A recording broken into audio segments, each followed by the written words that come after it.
Hello दोस्तों, welcome to this video. This video is part of a 10-minute a day series for the JIB exam.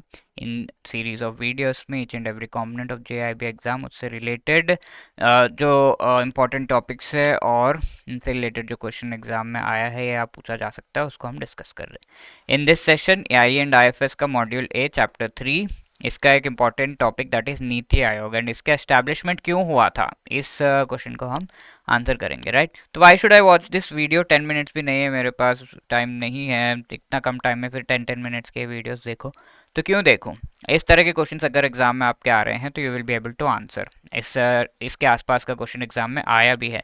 Which among the following either are the functions of NITI Aayog. ठीक है, fostering cooperative federalism, advising related to policies and implementing central sector schemes. इनमें से कौन सा जो है नीति आयोग का function है. राइट, तो दैट नाउ अगर हम बैकग्राउंड देखें तो वी हैव ऑलरेडी सीन कि 5 ईयर प्लान्स को इम्प्लीमेंट करने के लिए हम लेकर आए थे हमारी प्लानिंग कमीशन. बट ये प्लानिंग कमीशन के कुछ कंसर्न्स तो हमने 5 ईयर प्लान डिस्कस करते हुए ही देख लिए थे कि प्रॉपर फॉर्मूला वगैरह नहीं था तो उसे सजेस्ट किया गया.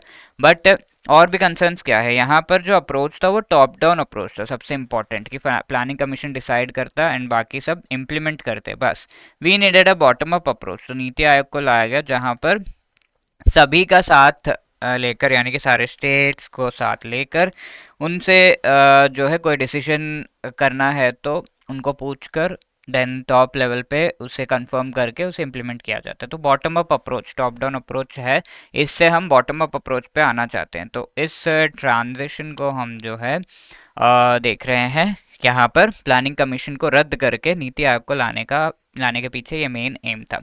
तो टॉप डाउन अप्रोच था प्लानिंग कमीशन का. इसके अलावा कोऑपरेशन स्टेट्स एंड सेंटर के बीच में नहीं है. अभी आप नीति आयोग को देखो तो यहाँ पर गवर्निंग काउंसिल है एंड एक पूरा सारे जो स्टेट्स के हेड हैं, यूनियन टेरिटरीज के हेड है, वो बैठते हैं एक बॉडी में एंड प्राइम मिनिस्टर बैठते हैं अलॉन्ग विद हिज एसोसिएट्स. ठीक है, तो this cooperation between centre and states as well as states के बीच में जो कोऑपरेशन है वो कम था, प्लानिंग कमीशन में था ही नहीं.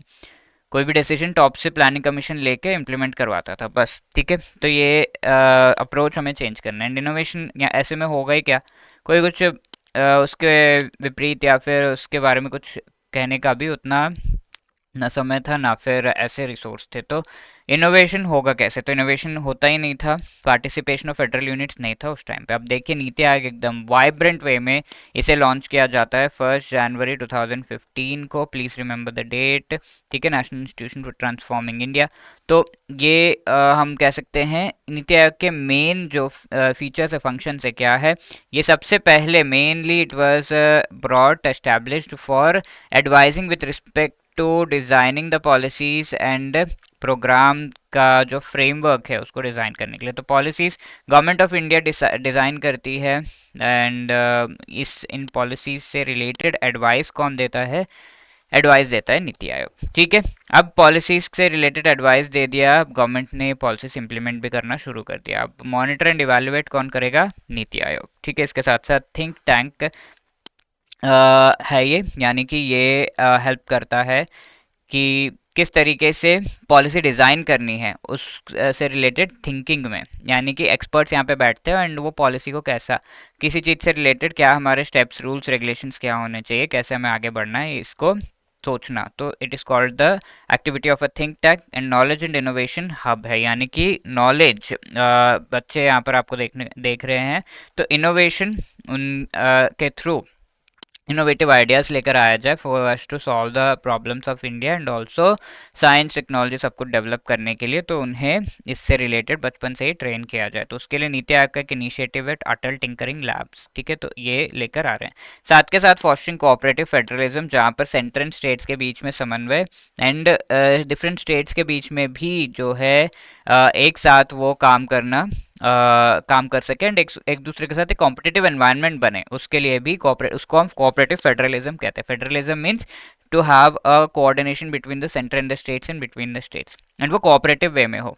ठीक है, दैट इज द थिंग. इसके साथ साथ NITI Aayog sustainable development goals को इम्प्लीमेंट करने का जो मेन बॉडी है. ये 2024 अक्टूबर में क्वेश्चन पूछा हुआ है कि सस्टेनेबल डेवलपमेंट गोल्स इंडिया में कौन इम्प्लीमेंट करता है एंड इससे रिलेटेड एक इंडेक्स भी है, SDG इंडिया इंडेक्स. तो इस इंडेक्स को कौन लेकर आता है? तो आंसर इज नीति आयोग. ठीक है, तो अब आप ये क्वेश्चन आंसर कर सकते हैं, which among the following is are the functions of NITI आयोग?